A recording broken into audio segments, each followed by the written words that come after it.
Next, I'd like to talk about an area that pertains pretty much to all the areas on the liability side, such as the emergency fund, Becky's college education funding, your retirement plans, and so on. And that is the area of investment planning and investment analysis. So first of all, we talked a little bit about investing your liquid savings into the Missouri Municipal Money Market account to earn a high after-tax yield of approximately 3.286%. Yet at the same time, while earning a higher yield, your money is rather safe and rather liquid. Concerning your joint funds, the funds that you have outside of your retirement plans, we analyzed all your funds, whether they were outside of retirement plans or within retirement plans, to look at how your funds have returned on a risk-adjusted basis. In other words, how much excess return over a risk-free asset have they provided, and that having that excess return divided by the amount of risk that they incurred to get that excess return. And that ratio is known as the Sharpe ratio, named after its founder, William F. Sharpe.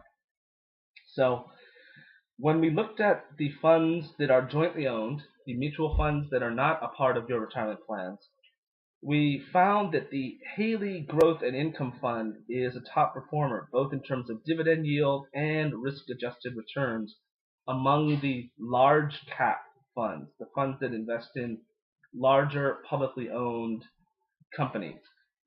On the other hand, the Sagebrush and Kanza funds were underperforming versus similar funds in their areas.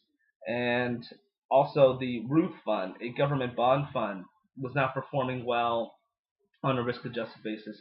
There are better options, alternatives to that there, especially the Eli Fund.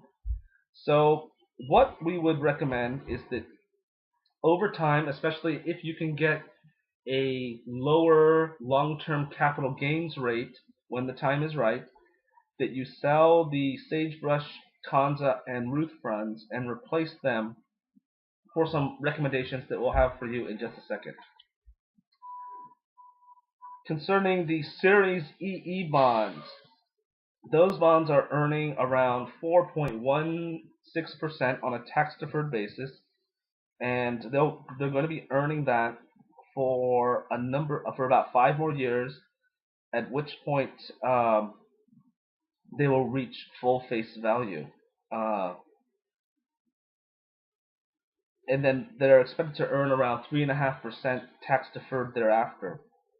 The monies that you're earning on this will not only earn tax deferred interest, but it could be tax free if you were to use these bonds to help fund Becky's college education. So we think that this is a very good opportunity for you to meet one of your financial planning goals, to fund for her education, which is 13 years off, and to use these bonds as a cornerstone for that. Concerning the Potsdam fixed annuity, that is expected to pay a 5% guaranteed interest for 2 more years, and also its surrender charge will wind down to 0 between now and then. However, there are greater opportunities in the Bostonian variable annuity. So 2 years from now, we would like to assist you in surrendering the Potsdam fixed annuity, taking all of its proceeds and investing into the Bostonian variable annuity. The monies will still continue to grow tax deferred.